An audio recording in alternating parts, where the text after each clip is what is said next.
Ubwenge burarahugwa. Ni hehe umuntu ashobora kurahurira ubwenge? Iyi ni episode ya kabiri y'uno mugani ubwenge burarahugwa. Inyuma ya episode ya mbere twakoze aha tugiye kuraba amasoko 10 umuntu ashobora kurahuramwo ubwenge. Mu gice cya mbere cyangwa muri episode ya mbere twarabonye ko umugani ubwawo ubwenge burarahugwa utavuga ukwiye ubwenge bw'abandi, ahubwo uvuga ko tukiye kwigira ku bandi, kwakira impanuro no kwagura ubumenyi bwacu. Twarabonye kandi ko ivyumviro by'abakorambere bihura n'ibyo Socrate, umuhinga wa filozofiya w'umugiriki, canke Confucius, umuhinga wa filozofiya w'umushinwa, hamwe na Carol Dweck, umuhinga mu bumenyi bw'inyifato w'umunyamerika, bigishije mu bushakashatsi bwabo, aho bavuga ko umuntu akura iyo yemeye ko hari ibyo atazi akagerageza kwigira ku bandi. Ariko ikibazo gikomeye gica gisigara niki: none ubwenge burahugwa hehe? Ko twaguma tubona ko ubwenge burahugwa. Mbega burahugwa mu mashure gusa? Mbega burahugwa mu bitabo gusa? Canke hari ahandi hantu henshi umuntu ashobora kuburahurira akaja kuburonderera kandi akaburonka? Ubushakashatsi twakoze na Life Media nk'ikinyamakuru muri rusangi, tubona ko abakurambere bashaka kutubwira ko ubwenge buri ahantu hose, ariko ko butisanga mu muntu adashaka kuburondera. Urafise uruhara rwo kuburondera. Ntabwo uzogusanga ahantu wicaye, ntabwo uzosanga ahantu uryamye, ntabwo uzogusanga bukwizanire ngo bukwishiremwo. Ubwenge burarahugwa. Uti gute? Amasoko 10. Teka turabe isoko rya mbere.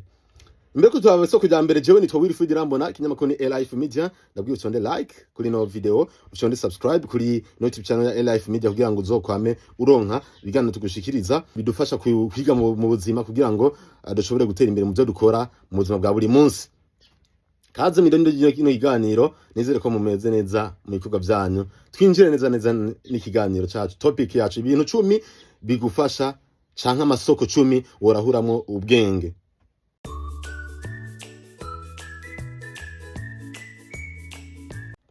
Isoko rya mbere ni kurahura ubwenge ku bavyeyi n'abakuze.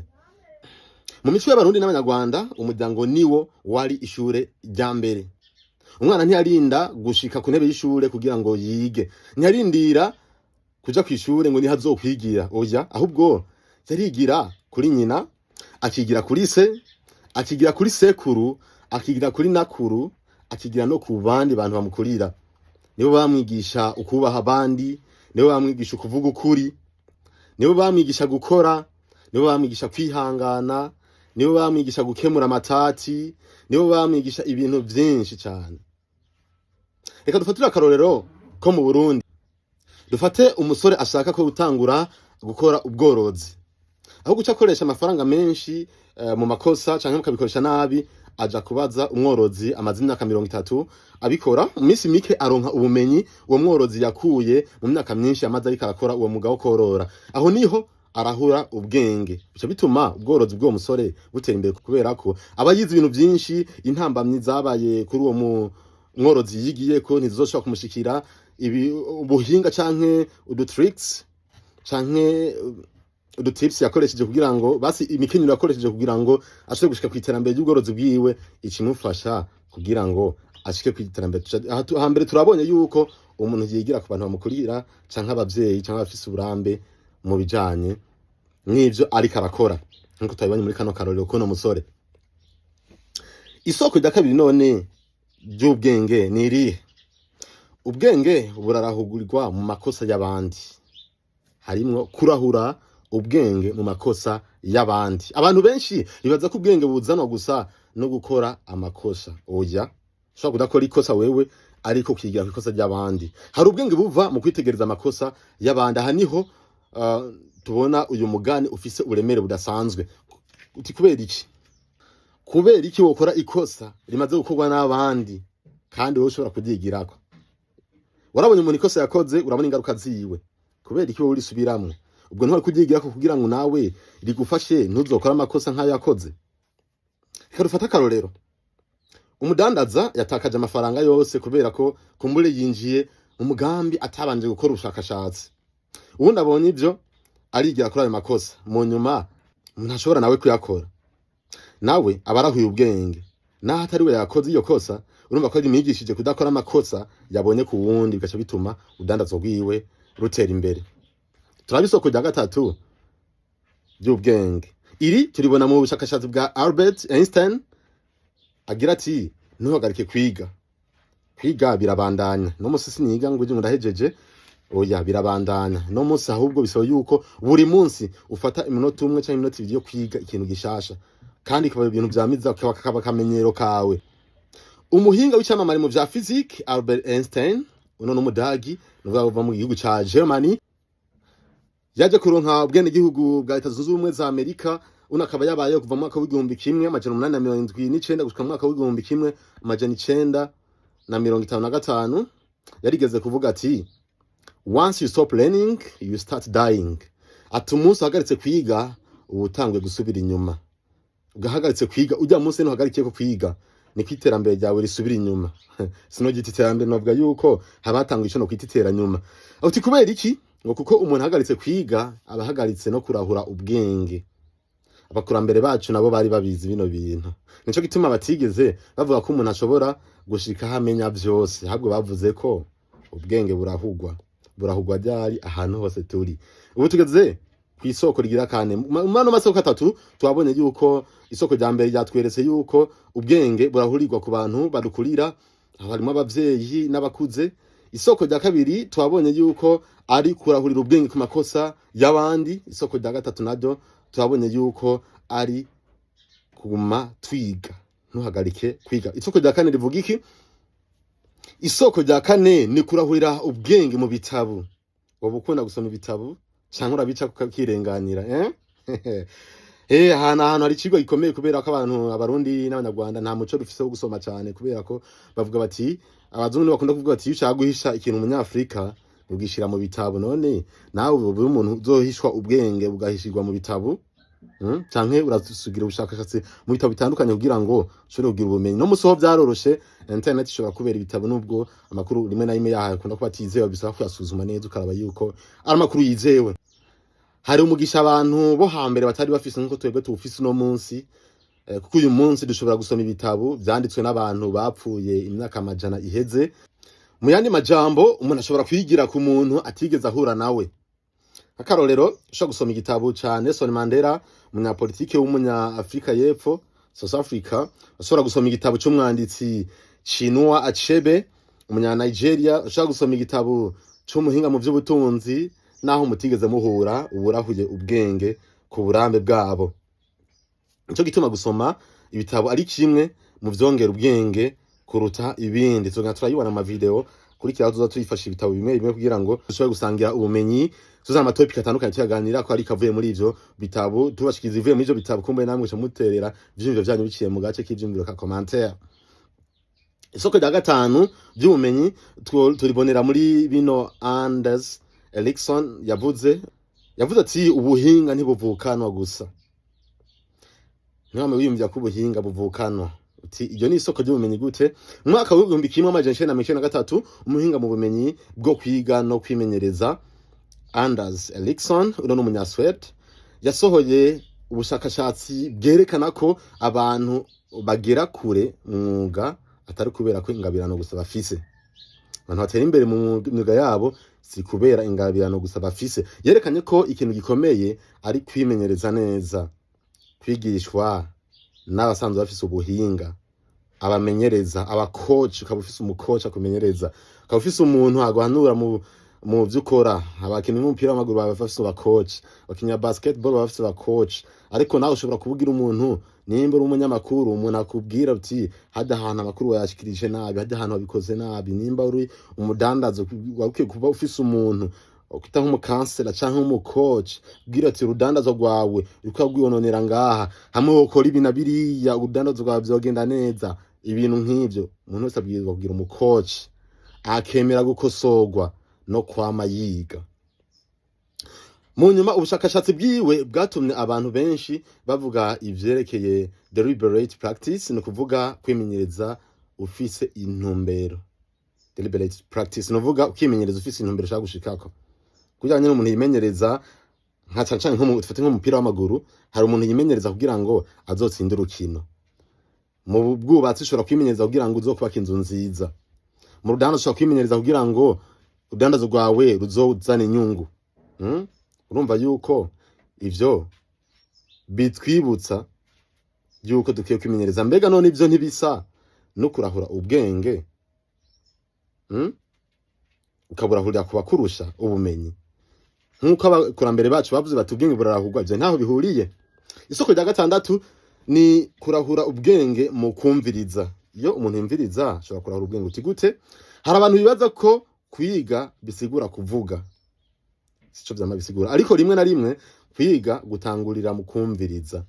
Umuhinga mu vy'inyifato n'umwanditsi Susan Cain twagarutse mu kiganiro giheruka, ariko ico kiganiro twagikoze kuri Wi-Fi Media, ntabwo twagikoze kuri no Life Media. Nawe mushoza kuja kwiramuka kuri subscribe mukaraba ico kiganiro cavuga ku bintu bijanye n'ukuntu abantu nyene bashaka kwitwara.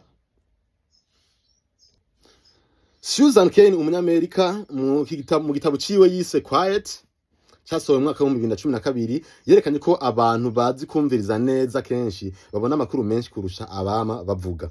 Ivyo ntibisigura ko abavuga atabwenge bafise, oya sico dutaza gusigura, ahubwo bisigura ko umuntu adashobora kurahura ubwenge mu gihe yumva ijwi rimwe gusa, akumva ijwi ryiwe gusa, akumva impanuro ziwe gusa. Bisaba ko yumviriza ijwi ry'abandi, akumva impanuro z'abandi, hanyuma agacaterana ivyo byose yaronse akabishira hamwe, akabishira ku buremere, akashira ku munzane, karaba ivyiyumviro bizima bishobora kumufasha. Nk'akarorero, shaka kuri mu nama hari umuntu atekereje, abandi ariko bariko bavuga cyane, araheza akumviriza ivyiyumviro byose uwo muntu yitekerereje, mu nyuma akagitanga icyumviro ciwe, ugasanga ijambo ryiwe rifise uburemere. Kubera iki? Yabanje kurahura ubwenge mu byo abandi bavuze, yumvirije abandi bavuze ibi nibi bavuga ibi nibi, acashira hamwe ivyo bavuze, acashira hamwe nawe n'ivyumviro vyiwe cyangwa ubushakashatsi yakoze mu uwo mwanya ikarumviriza, mu nyuma agatanga iciyumviro kizima gishobora gufasha abantu. Kumviriza niryo rindi soko rya gatandatu tubonye ry'ubumenyi canke ry'ubwenge. Ubwenge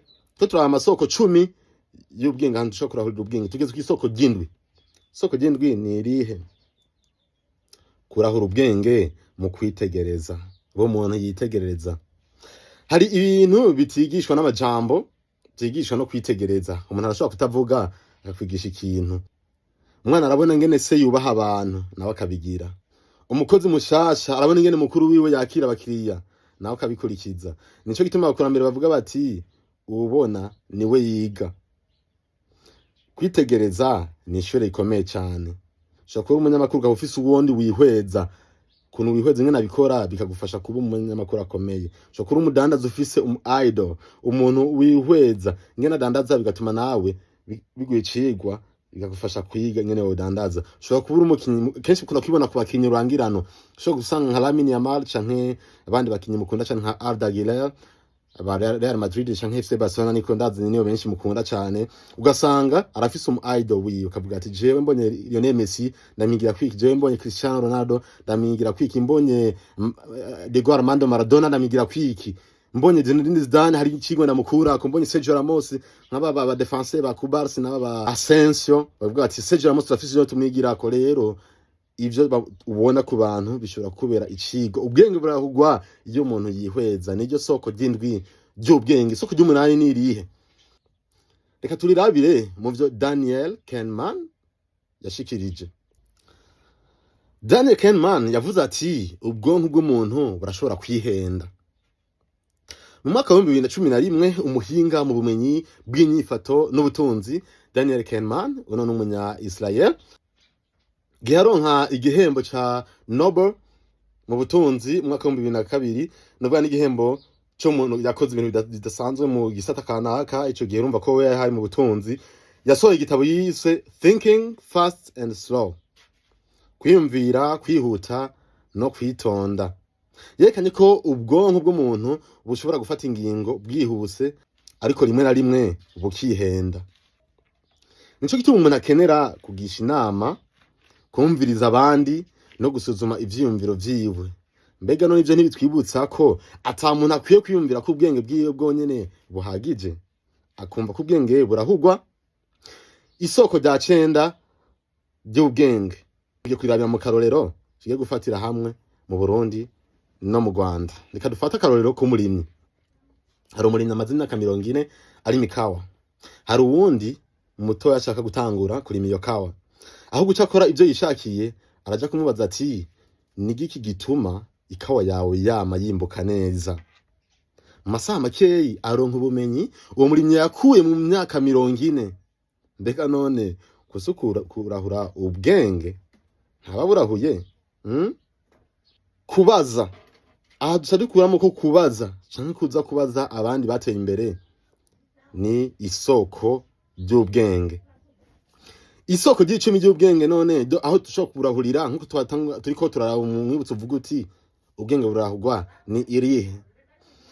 Isoko rikomeye riri muri kino gice. Reka turabe dufatiye hamwe ibyo twabone hamwe byose muri kino gice, dusanga umuntu ashobora kurahura ubwenge ku bavyeyi, ku bakuru, mu bitabu mva ku bantu badukurira canke mu bitabu, mu kumviriza, mu kwitegereza, mu makosa y'abandi, mu bumenyi bw'abahinga no mu buzima bwa misi yose. Ariko ivyo byose bisaba ikintu kimwe gusa, bisaba kwicisha bugufi. Ivyo byose ntushobora kubishikako uticisha bugufi. Uticisha bugufi wamubona ko ibintu byose ubizi. Uticisha bugufi ntushobora kumva impanuro z'abavyeyi, ntushobora kwigira akarorero k'abavyeyi. Uticisha bugufi ntushobora kwigira akarorero k'abagukurikira. Uticisha bugufi ntushobora gusoma ibitabu ngo ukuremo ivyigwa bitandukanye. Uticisha bugufi ntushobora kumviriza abandi, wamubona ko ivyo byawe arivyo bihambaye. Uticisha bugufi ntushobora kwitegereza abandi ubwo mubona yuko ivyo abandi bakora ataco bimaze. Uticisha bugufi ntushobora kubona amakosa y'abandi ko ashobora kwigisha, ahubwo ubona ko wewe ukora amakosa arengeye ayo bakoze. Uticisha bugufi ntushobora kwigira mu bumenyi bw'abahinga. Uticisha bugufi ntushobora kwigira mu buzima bwa misi yose. Kuko umuntu yibaza ko azi byose nta na hamwe ashobora kurahurira ubwenge. Abazi yuko ubwenge bufise. Taho turaba episode ya kabiri y'igice kivuga giti ubwenge burarahugwa. Ariko rero mu gusozera reka bigaruka ko ibintu bizozo bikomeye. Nibazo bivuga biti kubera iki hari abantu babana n'abanyabwenge imyaka myinshi ariko ntibigere bahinduka? Kubera iki hari abandi biga imyaka myinshi ariko ugasanga badakora mu bwenge? Ugasanga umuntu abantu n'umuntu aciye ubwenge pe bamana buri munsi bana bamayaga abona ibyo akora ariko nta ikigo na kimwe akura. Mu gihe twabonye yuko ari bimwe mu masoko y'ubwenge mu hantu umuntu ashobora kurahurira ubwenge. Ugasanga umuntu amaze imyaka myinshi yiga ariko ugasanga ntakora mu bwenge. Ivyo biva kuki? Mu gice cya gatatu tuzokwihweza inzitizi 10 zituma umuntu adashobora kurahura ubwenge. Tuzoshiramo uburorero bwo mu Burundi no mu Rwanda hamwe n'ivyiyumviro bya Nelson Mandela, Kofi Annan, Simon Sinek hamwe n'abandi baheshakashatsi canke abandi bahinga ku kamaro ko kwigira ku bandi no gusangira ubumenyi, guhanahana ubumenyi. Kumwe nanje biri Fred Irambona, mwakoze kuba kumwe nanje muri kino gice cya kabiri cya muno episode ya kabiri ya kino gice canke ino video ino series ivuga ku bijanye ni umugani ubwenge burarahugwa. Mukore subscribe, mutange ivyumviro vyanyu, mubwiye aho mwabwize ico mwabonye n'ico mushaka kuyigira, n'ivyo namwe mubona ivyumviro mwatera bivanye n'icyo twavuze kubera ko twavuze ko ari kwigishanya. Muranyigisha nayo nkabigisha, nzana topic nkazana ivyumviro hama tukagira ico bitukita debate muciye mu vyumviro, gace cy'ivyumviro gace ka commentaire, hanyuma dusubire mu biganiro vyanyu. Manizeye ko mwakomeje kurondwa mu mirimo yanyu. Bye bye, hasta la vista, dusubiye muri episode ikurikira. Ciao.